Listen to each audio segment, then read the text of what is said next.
Ladies and gentlemen of the Paragon world, there has potentially been a leaked hero for Paragon. Now, during the Epic Games Conference at the Game Developers Conference, I think it was last night during the stream, they sort of revealed a hero known as Mambo. Take a look at this footage. Here's our mannequin here and a character from Paragon on the other side, and we're going to show them playing that exact same animation. Character from Paragon has Anim Dynamics-based pelt and various accoutrements. They're all playing a secondary animation while the rig is animating the skeleton. So here's a character where we're looking at 3 bones. We're looking at the clavicle, the upper arm, and the lower arm. And as she approaches a particular pose, we're basically activating that pose. So we put these meshes next to it to show the target poses we're looking at, and we're showing the weight as she gets close to each of those poses. And so in this case, we're just driving a material parameter based on looking up a particular pose. We'll show you how you set that up in the editor. And here we're looking at, again, the arm. We've got 4 poses. And we're driving on her. This is actually a problem we had in Paragon. She has these like snakes on her collar, but we were getting a lot of clipping as the arm would move between different poses. So what we did is we set up, one of our tech animators set up some driven poses. So as she plays through this animation, you'll see the snakes are moving around on her shoulder to make sure they never clip through the shoulder.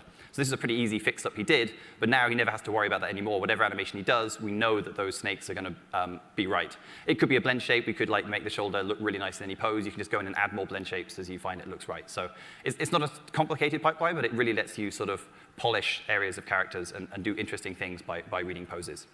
So that's an example of another aspect of rigging that we're working on.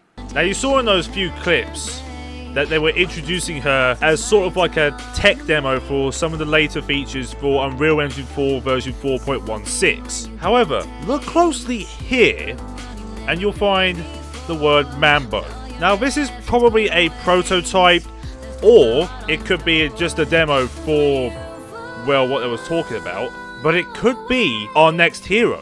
Now, there isn't many details coming, but version 39, maybe a week before, with a hero teaser, we could actually find Mambo, along with the card rework and that. Now, details are really scarce about this, so we don't know if this is actually going to be a hero or a future hero for, I don't know, maybe Q3.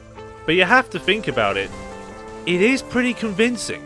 Now, due to the design of this, I came up with my own theory of the lore, that maybe Mambo, he or she, may have something to do with Chimera, the Fae, and Grux. Mambo sort of looks like maybe a jungle shaman, with like the horns and the snakes around her shoulders. Now, the fact that she has snakes on her shoulder may suggest that we may have our first poison hero. Now, what poison does in Paragon is reduce the healing of anything healing related. That includes base heal, circlet of heal, and any lifesteal, and it also reduces damage. So maybe we have an ability for this specific hero if Mambo does ever come out in the future. So that's sort of all I have for Mambo. All I can say is if we do have a poison hero, that would be very interesting on the battlefield. Maybe she can finally counter Aurora. Good God, I hate her abilities. So that's it for now. Thank you very much for watching, and I shall see you all real soon. Goodbye.